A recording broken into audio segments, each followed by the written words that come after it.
So we're off to Royal Norwich. Royal Norwich celebrates 125 years this year. It's a really strange situation because the club have moved or are in the process of moving. They're going to a new site at a place called Weston Park. So you've got this course that we're about to go and play that's been around for 125 years, and in just over a year's time it won't exist anymore. It'll be, well, it's going to end up being somebody's front room. It's going to be converted into housing. So this should be a really interesting experience, playing this proper historic course. James Braid's had something to do with it in the past, helped design it, and yet very soon it's not going to be here at all. So let's see how we get on.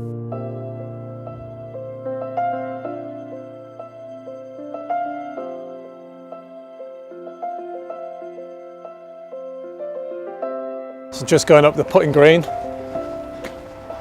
It looks pretty smart, doesn't it? Gentlemen. Love you. All right, have a good one. Let's go and break the course up, shall we? Go and do your bit. Let's go and have a go, yeah. Let's go and see what we can do.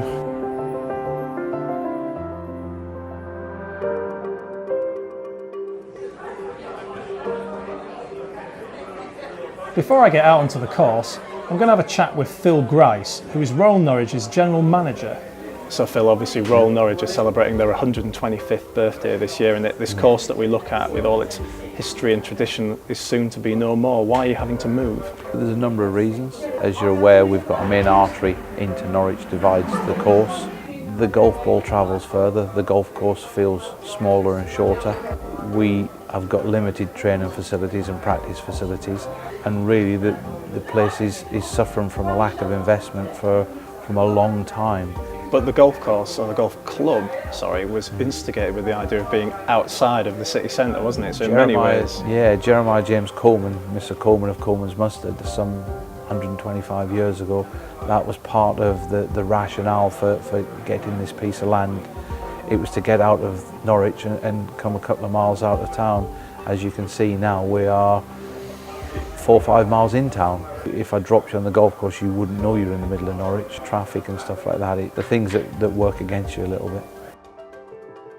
So a lack of investment and the growth of Norwich are changes that have put pressure on the club to move. But what do the people who have been part of the club for years think? Who better to ask than Neil Lythgoe, Royal Norwich's head professional and director of golf? Yeah, it's obviously emotional to leave, but you know, it's countered massively by the opportunity down the road at the new site at Weston Park. Now you must have played how many rounds here down the years? Yeah, hundreds, countless times. Particularly the years I was playing full time, there would hardly be a day that went past that I wouldn't play here. I really do feel like I'm looking forward to the change, though. I'm looking forward to a change of scenery, and I think it's just going to be fantastic for the club. You know, it really is going to be the making of the club, and going forward, I think it's just going to be a fantastic venue for the county.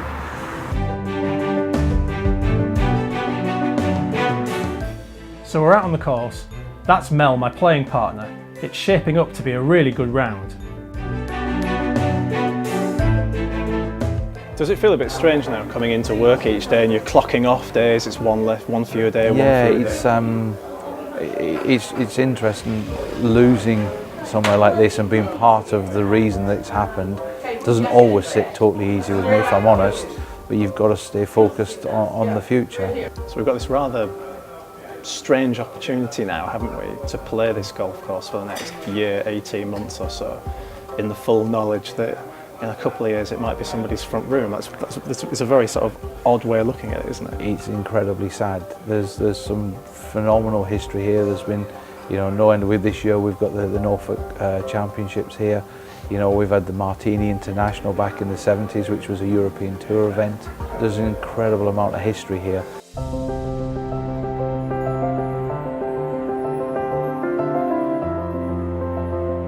It's been a very interesting and emotional experience to play this course. I've had some good moments and some not so good moments. I think I need to sit down to collect my thoughts. So it's quite an eerie thing, actually. And it's a bit hard to describe how you feel playing a course that you know isn't going to be here for very much longer. I might not be able to go back. This might be the only time that I play it. And that's quite cool in a way, because it means that you think about things a bit differently, you savour every shot a bit more, you're kind of in the moment.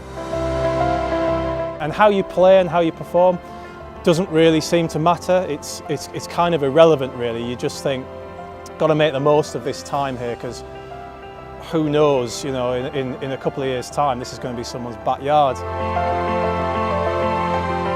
So you've got to go and play it really, and you've got to go and take advantage of that opportunity, because, you know, as I've said, next time you want to play, it'll be gone, and if you haven't played, what a shame that'll be.